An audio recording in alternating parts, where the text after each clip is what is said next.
Today is the feast of Corpus Christi, and I want to begin the homily referring to a book entitled Let Me Hear Your Voice by Catherine Maurice.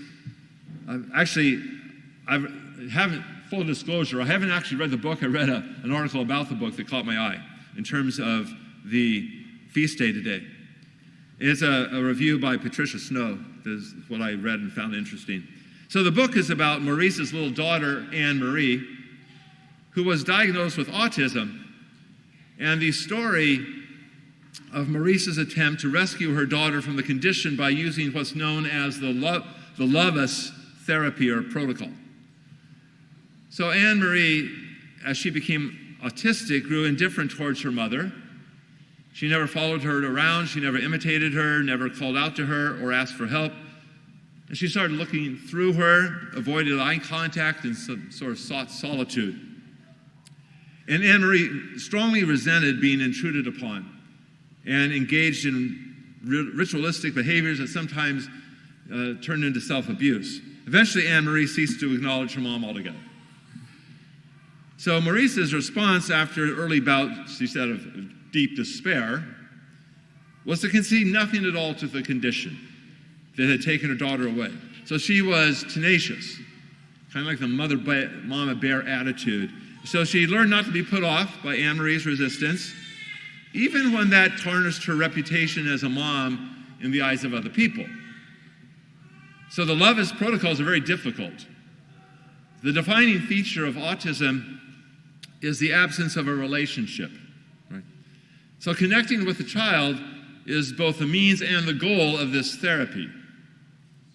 So in trying to rewire a child's mental processes, every drill, every interaction, however seemingly small, begins with the command, look at me, look at me.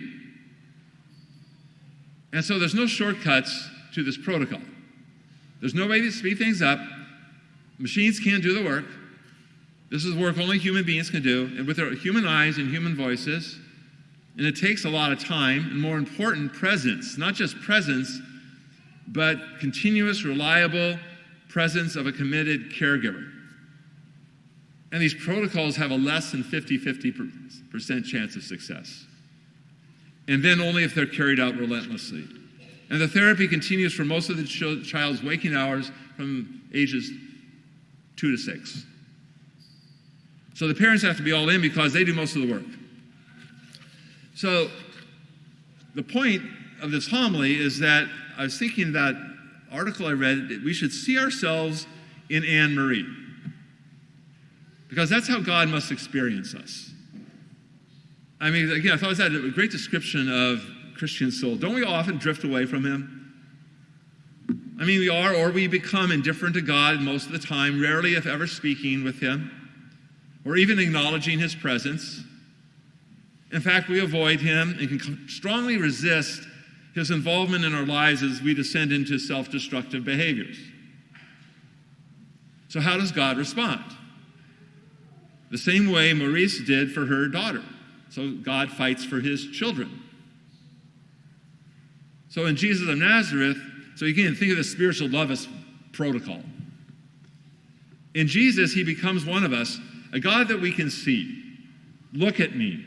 Look at me, he says.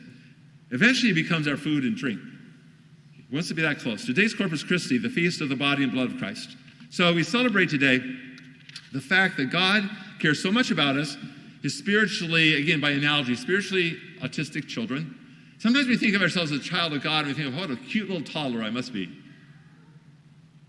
But maybe this is a different way of looking at our childlike nature.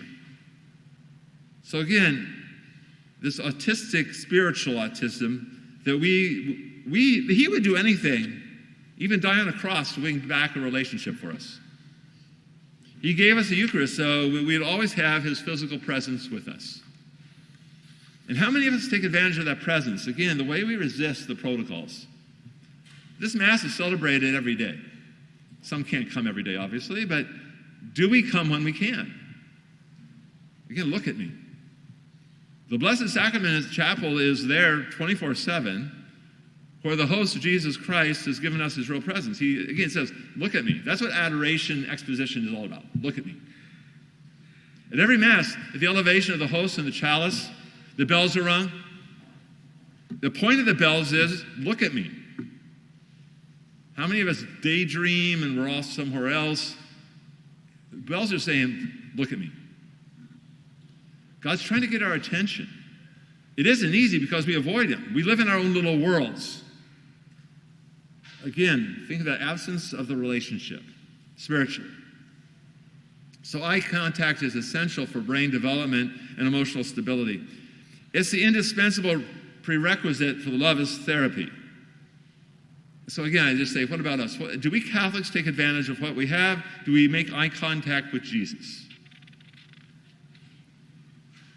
So when this love as therapy works, it's the gaze that comes back first, Snow says in her article. So in Anne-Marie's story, the breakthrough comes when the little girl first greets her dad when he comes home for work. That's the first breakthrough. So in the end, when her parents take her to be reevaluated by the doctor, her recovery is confirmed by him. So he greets the child, Anne-Marie, who shyly returns his greeting. And the doctor knows immediately what's been accomplished. Congratulations, he said softly. So even before they had said anything, there's a quality about the gaze of a healthy child. So there's a connection, there's a recognition of the other person, an interest that flashes out. The doctor had seen the absence of autism. Imagine what the parents felt at that moment. Then comes the conclusion of the book. Just as Anne-Marie's recovery is almost complete, her little 2-year-old brother is diagnosed with the same condition. Only his autism is more severe. So Maurice's courage, she says, almost fails. She says, it just collapsed. But in the end, she and her husband pick themselves back up, and they start the protocols again. This is what Jesus does for every one of us. He has to start the protocols all over again. We go into our dark, solitary worlds. We avoid him. We don't want to hear him or obey. So the same fight for our saving relationship with him has begun in every single human life by the God who died for us. To every one of us, Jesus says again and again, look at me. Will we? That's the question.